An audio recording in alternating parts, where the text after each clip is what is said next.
তাহলে গীবতের কারণে আল্লাহ রাব্বুল আলামিন এই শাস্তি দিচ্ছে। আর মিথ্যা অপবাদ যদি কেউ দেয় তাহলে তার শাস্তি তো আছে, এই দুনিয়াতেও কি তার শাস্তি প্রযোজ্য।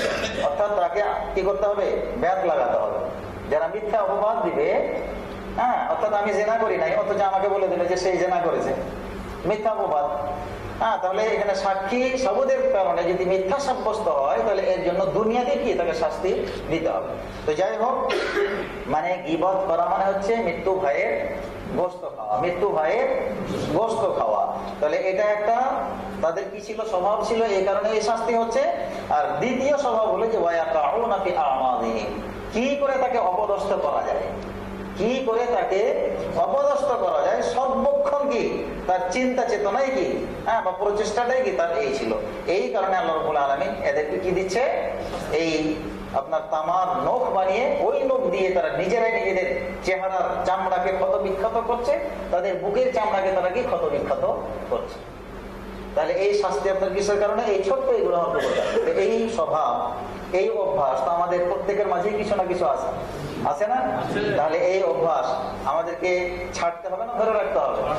ছাড়তে হবে। যদি না ছাড়ি তাহলে এই শাস্তির সম্মুখীন আমাকে এবং আপনারও কি হতে হবে। ঠিক এরকম ভাবে আল্লাহ রাসূল সাল্লাল্লাহু আলাইহি সাল্লাম দেখলেন যে জাহান্নামে এক জায়গাতে গিয়ে দেখছেন যে খালি মহিলাদেরকে শাস্তি দেওয়া হচ্ছে। ওখানে গিয়ে দেখলেন যে খালি কি এক শ্রেণীর মহিলাকে শাস্তি দেওয়া হচ্ছে।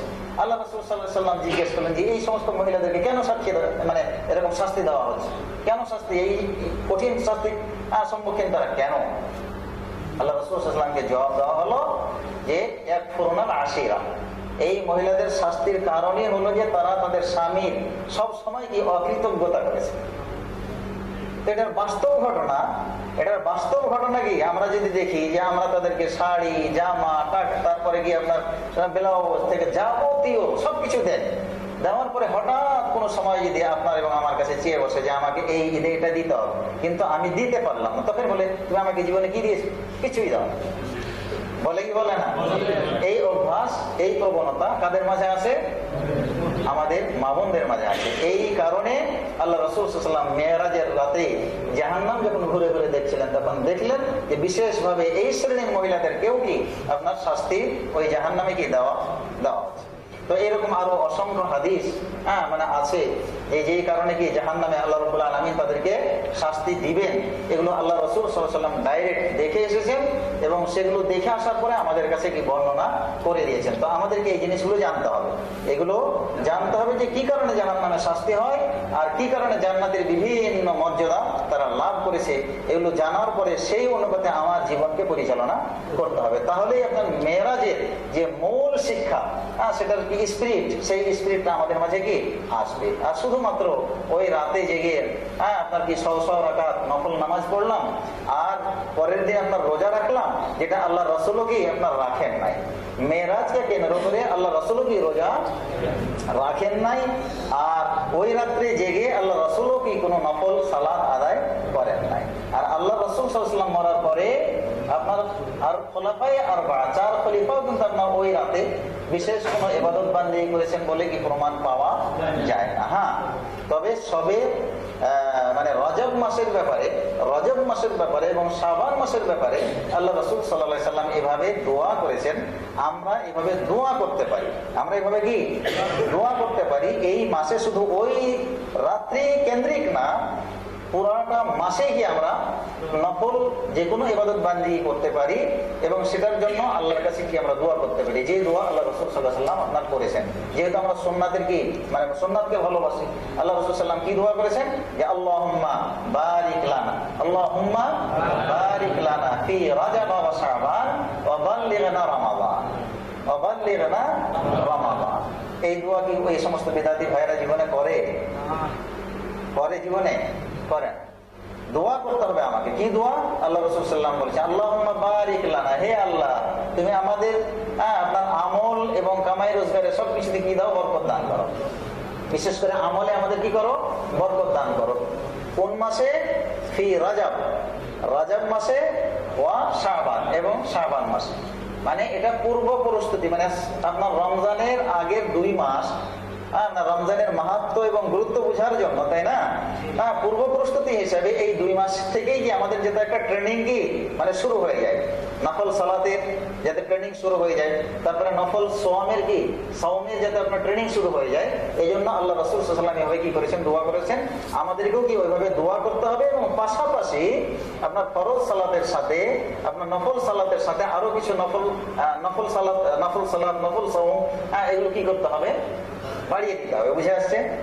বাড়িয়ে দিতে হবে। তাহলে কি হবে, এখানে বরকত হবে। আল্লাহুম্মা বারিক লানা ফি রাজাবা ওয়া শাবান ওয়া বাল্লিগনা রমাদান, মানে রমজান পাওয়াটাও কি আমাদের একটা সৌভাগ্য বা একটা কি নসিব করে দিই, তাই না? তাহলে আল্লাহ রাসূল সাল্লাল্লাহু আলাইহি সাল্লাম আপনার এই 2 মাস রমজানের পূর্ব প্রস্তুতি হিসাবে আপনার কি করেছেন, ইবাদত বান্দেগি একটু বেশি বেশি কি করেছেন। যেমন আল্লাহ রাসূল সাল্লাল্লাহু আলাইহি ওয়াসাল্লাম অন্য মাসে নফল যে রোজা এগুলো রেখেছে আপনার সোমবার বৃহস্পতিবার, আর মাসে আপনার 3টা করে। তাহলে সপ্তাহে যদি 2টা হয় তাহলে আপনার 4 দুগুণা 8 আর 3 8 3 11। প্রতি মাসে আল্লাহ রাসূল সাল্লাল্লাহু আলাইহি ওয়াসাল্লাম কয়টা রোজা রেখেছেন? 11টা রোজা রেখেছেন। তো এই আমল তো আমরা কেউ করি না। আল্লাহ রাসূলকে এত ভালোবাসি মিলাদ দেওয়ার জন্য, খুব ভালোবাসি, কিন্তু আল্লাহ রাসূলের ওই সুন্নাতকে কিন্তু আমরা ভালোবাসি না, যেই সুন্নাত পালন করতে গেলে আমাদের দৈহিক কষ্ট আছে। আমাদের কি আছে? দৈহিক কষ্ট আছে। এই দৈহিক কষ্টের জন্য ওই সুন্নাতকে ভালোবাসি না, কিন্তু মিলাদ আমরা দিতে ভালোবাসি এই কারণে যে মাঝে আমরা মিষ্টিও খেতে পাই, মুরগি সুন্দর দেশি মুরগির গোশত খেতে পাই, আর পাশাপাশি কি আমরা পকেটে টাকাও ভরতে পাই। এই জন্য এখানে আমাদের স্বার্থ যেহেতু আছে, এই জন্য এই রাত্রে মিলাদের জন্য, অন্যদের বাড়িতে দাওয়াতের জন্য, খতমের জন্য মহাব্যস্ততা কি।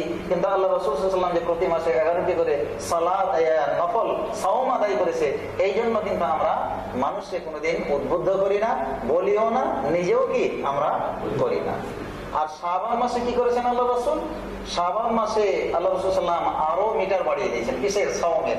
সাওমের মিটার আরো কি করেছেন? বাড়িয়ে দিয়েছেন। আয়েশা রাদিয়াল্লাহু তাআলা আনহা উনি বলতেছেন যে আল্লাহ রাসূল শাবান মাস আসলে গুটি কয়েক দিন বাদ দিয়ে বাকি পুরোটা সময় কি করতেন? আল্লাহ রাসূল সাল্লাল্লাহু আলাইহি ওয়াসাল্লাম মানে এই সাওম আদায় করেছেন। কোন মাসে? শাবান মাস। আর আমরা কয়টা রাখি?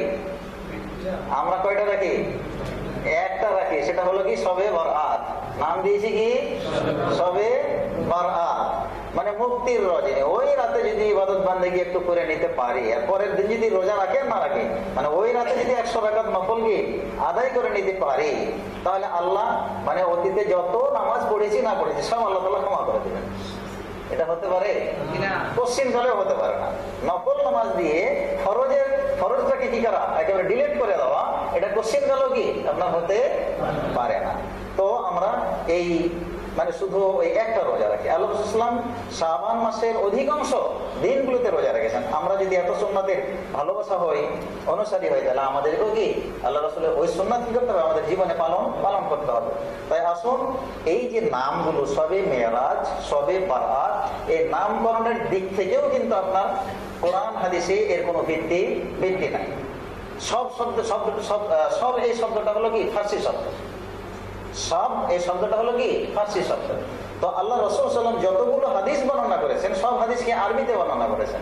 আমাদের কোথাও কি হাদিসের কোথাও পাওয়া যাবে না যে শবে মেরাজ আল্লাহ রাসূল সাল্লাল্লাহু আলাইহি ওয়াসাল্লাম ব্যবহার করেছেন। ঠিক এরকম ভাবে শবে বারাত আল্লাহ রাসূল সাল্লাল্লাহু আলাইহি ওয়াসাল্লাম কি ব্যবহার করেছেন। আল্লাহ রাসূলের পরিভাষা যেগুলো ছিল সেগুলো নিসফে শাবান, সেটা ছিল কি নিসফে শাবান, আর লাইলাতুল ইসরা ওয়াল মিরাজ। তো ওই সমস্ত বিদআতীরা এই বিদআতী নাম দিয়েও কি মানে এটাকে কলঙ্কিত করেছে। তো যাই হোক সম্মানিত ভাইরা, এই মেরাজের অনেক শিক্ষা আছে। তো এই শিক্ষা আমরা আমাদের জীবনে জানার চেষ্টা করব, সেই মোতাবেক আমরা আমাদের নিজেদের জীবনকে গড়ার চেষ্টা করব, আমাদের পারিবারিক জীবনকে আমরা অন্ততপক্ষে আমাদের পারিবারিক জীবনকে আমরা গড়ার চেষ্টা করব। আমরা যারা এখানে এসেছি, সমাজের এত বড় নেতা হওয়ার যোগ্যতা আমাদের কি নাই, এবং বিশেষ করে আলেম ওলামাদের তো আরো নাই। আপনারা সাধারণ পাবলিকও কি সমাজের হয়তো নেতা হতে পারে, আপনারা হয়তো কেউ যদি মেম্বারে দাঁড়িয়ে যান পাস করতে পারেন, কিন্তু কোনো আলেম আপনার যদি মেম্বারও দাঁড়ায়, তার দ্বারা একটা টাকাও কি এদিক ওদিক হওয়ার সম্ভাবনা নাই, কিন্তু ওই আলেমকে সাধারণ পাবলিক আপনার ভোট দেবে। আমি যদি আমার এলাকাতে দাঁড়াই, তা আমার পরিবারের লোকই কি আমাকে ভোট দেবে না, এই হুজুরকে দিয়ে কি হবে। তাহলে ওই জাতির ভাগ্য কোনোদিনই কি পরিবর্তন হতে পারে না। তা আপনারা মেম্বার হতে পারেন, তা আমরা কি মেম্বার হওয়ার যোগ্যতা আমরা রাখি না। তো যাই হোক, আল্লাহ রাব্বুল আলামিন আমাদেরকে তৌফিক যেন দান করেন, আমরা সুন্নাতের কি যাতে অনুসারী হতে পারি, সহিহ সুন্নাতের আমরা যাতে অনুসারী হতে পারি। তো আমরা এই শবে বরাত কেন্দ্রিক আর শবে মেরাজ কেন্দ্রিক যে আমলগুলি করি, এই আমলগুলো কবুল হওয়ার জন্য কিন্তু আপনার শর্ত হলো দুইটা। একটা হলো যে আল্লাহকে রাজি এবং খুশি করা, আর দ্বিতীয়টা হলো যে ওই কাজগুলো আল্লাহ রাসূলের সুন্নাত অনুসারে আমাদের হতে হবে। যদি আল্লাহ রাসূলের সুন্নাত অনুসারে যদি না হয়, তাহলে সেটাই তখন কি হয়ে যাবে, বিদআতে পরিণত হয়ে যাবে। তো আল্লাহ রাসূলের যুগে এই শবে মেরাজ পালন করা হয়েছে, এরকম কোথাও কি আপনার কোনো হাদিস নাই যে আল্লাহ রাসূল শবে মেরাজ পালন করেছেন। শবে মেরাজ থেকে ফিরে আসার পরে আল্লাহ রাসূল তো অনেকদিন বেঁচে ছিলেন, আল্লাহ রাসূল সাল্লাল্লাহু আলাইহি ওয়াসাল্লাম অনেক দিন বেঁচে ছিলেন। তো কই আপনার একটা রাত্রিও তো জাগলেন না, একটা রাত্রিও কি জাগেন নাই।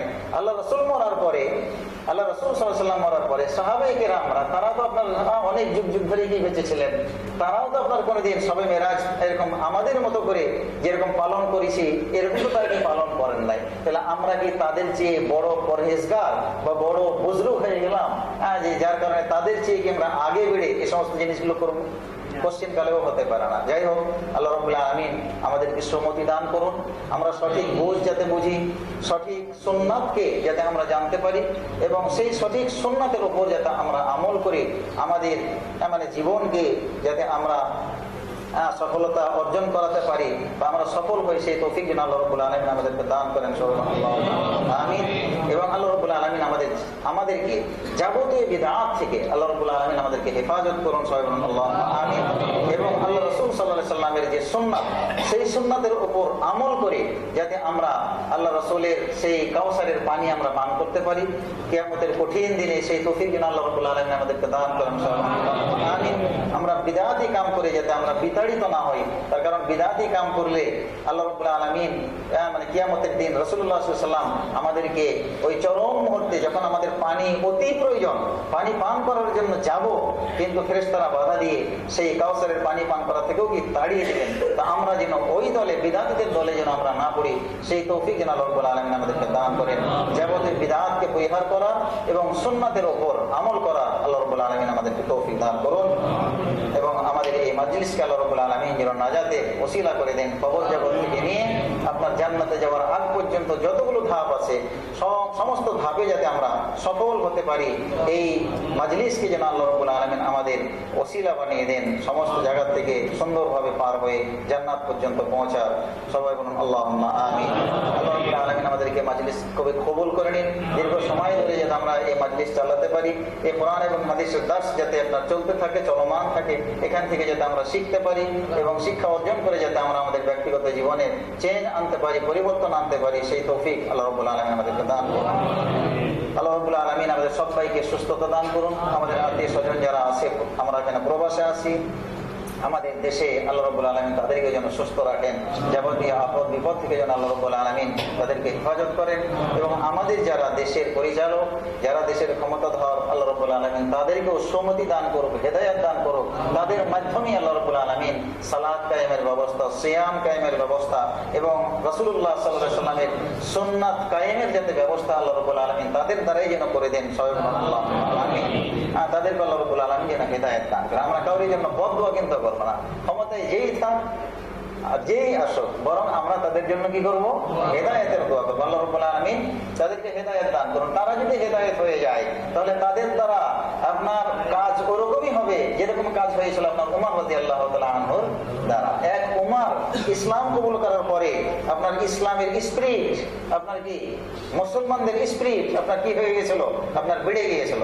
আমরা যতই ইসলাম ইসলাম বলে চিল্লাচিল্লি করি না কেন, আমাদের দ্বারা যতটুকু কাজ না হবে ওই সমস্ত শাসকের দ্বারা আরো বেশি হবে। এজন্য তাদের জন্য আমাদের কি আরো বেশি বেশি হেদায়েতের দোয়া করা দরকার। আল্লাহ রাব্বুল আলামিন তাদেরকে কোরআনের বুঝ দান করুন। আল্লাহ রাব্বুল আলামিন তাদেরকে নবী মুহাম্মদুর রাসূলুল্লাহ সাল্লাল্লাহু আলাইহি ওয়াসাল্লামের হাদিসের মহব্বত, হাদিসের বুঝ আল্লাহ রাব্বুল আলামিন আলামিন তাদের অন্তরে যেন ঢুকিয়ে দেন এবং তাদের দ্বারা যাতে আপনার ইসলামের মুসলমানের ঈমান এবং আকীদার যাতে আপনার কি উন্নতি হয় সেই তৌফিক যেন আল্লাহ রাব্বুল আলামিন দান করেন। আল্লাহুম্মা আমিন। এই বলে আজকের আলোচনা আমরা এখানে শেষ করছি। ওয়া আখিরু দাওয়ানা আলহামদুলিল্লাহি রাব্বিল আলামিন। আকুলু কাওলি হাযা আস্তাগফিরুল্লাহ লি ওয়া লাকুম ওয়া লিসাইরিল মুসলিমিন। আসসালামু আলাইকুম ওয়া রাহমাতুল্লাহি ওয়া বারাকাতুহু। তো ইনশাআল্লাহ আমরা মজলিস ভাঙা দোয়া পড়ে নিই এবং আগামী সপ্তাহ থেকে আমরা সিয়ামের আলোচনা, সেই পূর্বের আলোচনা শুরু করব। আর যেহেতু সিয়াম আমাদের অতি নিকটে চলে আসছে, তো আমরা ইনশাআল্লাহ এই মানে আলোচনা যাতে মিস না হয় এগুলো আমরা চেষ্টা করব। আশপাশে ভাইদেরকে আরো দাওয়াত দেওয়ার চেষ্টা করবো, তারা যেন আসে। তো আমরা মজলিস ভাঙের দোয়া পড়ে নিই। সবাই বলি সুবহানাকা ওয়া বিহামদিকা আশহাদু আল লা ইলাহা ইল্লা আনতা আস্তাগফিরুকা ওয়া আতুবু ইলাইক। আমরা একদিন প্রশ্ন উত্তর করবো, এগুলো করবো আর কি ইনশাআল্লাহ। তো সময় সাপেক্ষে হবে আর কি।